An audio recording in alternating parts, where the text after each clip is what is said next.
Welcome to Rise Diary. In today's video, we're diving deep into a truth most of us live with but rarely confront, the emotional states we've normalized, and how they trap us in a version of ourselves we never consciously chose. Let's start here. Think about the emotions you feel when you're under stress. Really think about them. Anger, hatred, resentment, hostility, judgment, jealousy, envy, guilt, shame, anxiety, fear, control, powerlessness, hopelessness, insecurity. Do any of these sound familiar? Here's the uncomfortable truth: we've been conditioned to call these normal. Psychology even categorizes these states as typical human responses. But these are not normal states of being. These are altered states of consciousness. They're biological responses to stress, reactions wired for survival, not for creation, not for love, not for growth. And here's where it gets even deeper: when these emotional states dominate your life, you begin living in survival mode. You're no longer responding to the world, you're reacting to it. And not from a place of awareness, but from a program that's been running beneath your conscious mind for years, maybe even decades. So what does real change look like? Change is becoming greater than your body, greater than the emotions you've rehearsed for so long that they've become part of your identity. Change is becoming greater than your environment, the people, the places, the situations that trigger the same thoughts and emotions in you. And change is becoming greater than time itself, because the moment you're stuck in the past or obsessed with a future you're afraid of, you're no longer in the present.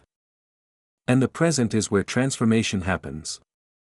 Let me break this down further. Every person in your life, every object, every place you frequent, they all have a neurological map in your brain. When you wake up, check your phone, see your partner, your boss, your ex, or read the news, you re-enter a familiar emotional loop. The environment becomes the trigger. The memory becomes the script. And without realizing it, your personality becomes a slave to your personal reality. You're not living, you're just repeating. But the moment you decide to create a future instead of reliving a past, that's the moment everything begins to shift. That's when you step into the unknown, into the now. Let me ask you something: when you're under stress, where is your focus? You're hyper-aware of your body, because survival says your body needs to be protected. You're obsessed with your environment, because danger could come from anywhere. You're locked into time, trying to predict the future based on past pain. That's not the state where change happens. That's the state where you run, fight, or hide. That's the state of reaction, not creation. To truly evolve, you must unlearn this pattern. You must overcome the addiction to these emotions. Yes, addiction. Because emotions like anger, guilt, and fear aren't just psychological states. They're chemical. Your body gets hooked on them the same way it gets hooked on caffeine or nicotine. Think about that. You could say with your conscious mind, "I want to change," and still fall into the same old habits, because your body is craving its emotional fix. Your body has become the mind. And the moment you try to resist, withdrawal begins. That withdrawal looks like your inner voice saying, "Just one more day like this. Start tomorrow. Don't be too hard on yourself. You've been through enough." But let's be real, that's not self-love. That's the program trying to survive. That's resistance wearing the mask of comfort. Now imagine this: what happens when you do sit with the discomfort? What happens when you don't give in? You'll feel the suffering. You'll hear the voices of judgment. Your mind will beg to check out. But if you stay there, right there in the fire, something incredible happens: the program begins to break. That's not weakness. That's strength at the highest level. Sitting in the discomfort without running is the beginning of emotional freedom. Now here's where the path turns from theory to application. People ask, how long does it take to see real change? My answer: it can be days, even hours, if you deeply understand what you're doing and why. Because knowledge always comes before experience. The more you understand the why, the more clearly you'll navigate the how. This isn't about learning theory for the sake of intellect. This is about embodiment. Practice. Repetition. Personalization. You don't read about transformation. You become it. And when you finally sit to meditate, not to escape, but to become fully present, you start tuning into something higher than your thoughts. You stop zoning out. You start zoning in. You become aware of your energy, your breathing, your intention. That's when you start shifting, biologically, neurologically, emotionally. Let's take it deeper. Your thoughts fire neurons. Your emotions trigger chemical reactions. If you repeatedly think and feel in a new way, you're literally rewiring your brain. And over time, thought becomes belief. Belief becomes habit. Habit becomes identity. And identity shapes your reality. But here's the catch, and it's the one that traps most people. That little voice in your head. The one that says, "This is too hard. I can't do this. I'm too broken. That's just who I am." That's not you. That's the program. And every time you listen to it, you reinforce the old self. You stay stuck. But what if you began to change the script? What if your new voice said, "I am capable of change. I am worthy of healing. I am ready to meet the future with open arms"? That voice would feel unfamiliar at first, because it's new. But if you keep practicing it, just like any muscle, it grows stronger. And then, you start noticing subtle changes. You wake up more energized. You don't feel triggered by the same people. Your back pain starts fading. You feel lighter. Clearer. Aligned. These aren't coincidences. These are biological confirmations that change is real. But what about the deeper wounds? What about those who carry decades of emotional baggage, trauma, illness, heartbreak? Let's be honest, this isn't about quick fixes. Victory is not about instant healing. Victory is about not running when your mind screams run.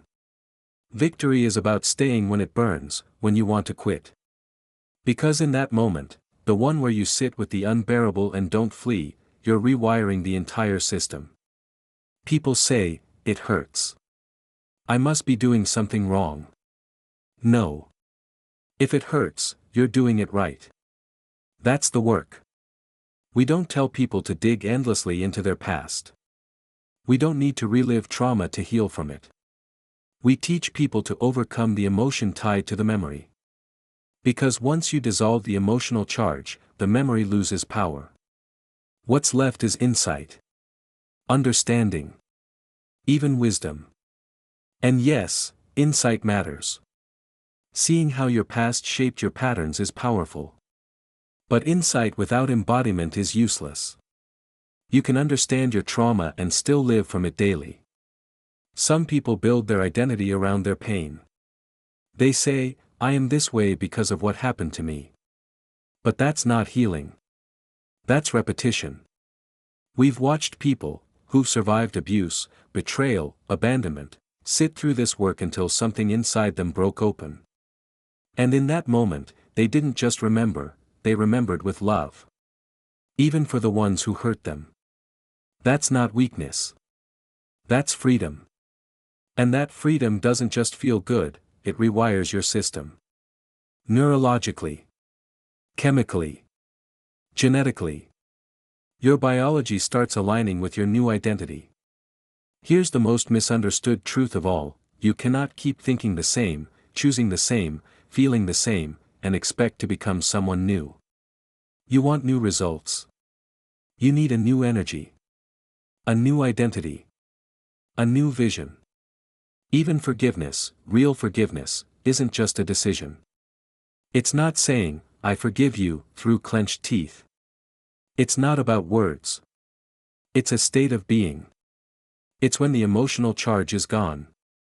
When you no longer feel the anger, the pain, the bitterness. When you no longer carry the weight.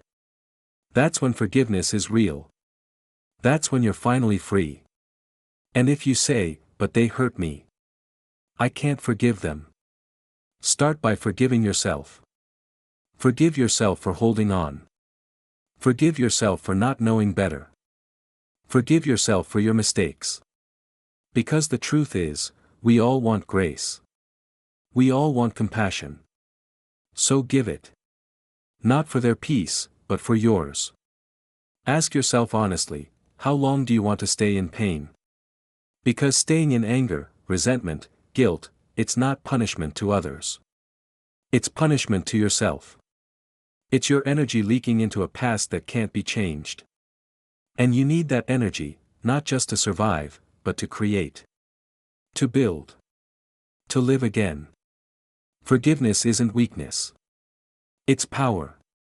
It's reclaiming your life force. And investing it into your future. The moment you stop reacting to your past and start responding to your vision, that's when the transformation begins. This is the work. This is the process. This is where freedom lives. So I challenge you, don't just listen to this and nod. Don't bookmark it for later. Sit down. Close your eyes. Feel what's true. Face what's painful. Practice the new identity. And stay long enough for the change to happen. Because it will. And when it does, you won't just think differently. You won't just feel differently. You'll become someone new. And that's how you rise.